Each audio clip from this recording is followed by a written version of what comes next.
It was the early 1960s, and a lanky young track athlete named Phil was struggling. He ran for the University of Oregon, but his feet paid the price.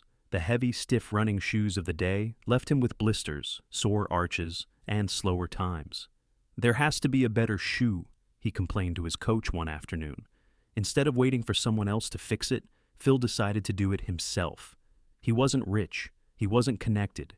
He was just a college student with a passion for running and a head full of ideas. He started importing cheap, lightweight shoes from Japan, then a risky, unknown source, and sold them out of the back of his car at track meets. Most people thought it was a hobby, a side gig at best. Friends teased him. Family wondered when he'd get a real job. Even his early business partner, a fellow runner named Bill, kept his day job teaching accounting because the whole thing seemed so uncertain. Phil kept pushing. He traveled to Japan with barely enough money for the trip, negotiated deals in broken English, and spent nights sketching designs for shoes that were lighter, more flexible, and had better cushioning. He poured every spare dollar back into the business. There were months when the little company teetered on the edge of collapse, customs issues, cash flow problems, skeptical retailers who refused to stock those weird imported shoes. One particularly rough year, Phil was down to his last few $100s. He had orders to fill, but no money to import the next shipment.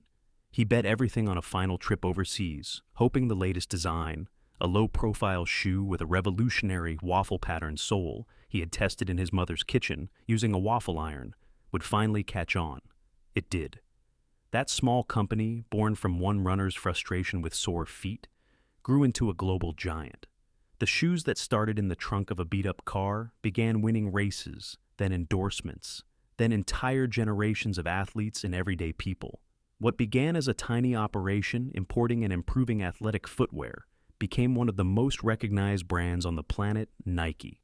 Phil Knight never set out to build an empire. He simply wanted better shoes for runners like himself. The rest is history written in swooshes on millions of pairs of feet around the world. The young man everyone dismissed as chasing an impractical dream, he changed the way the world runs, walks, and competes. And now you know the rest of the story.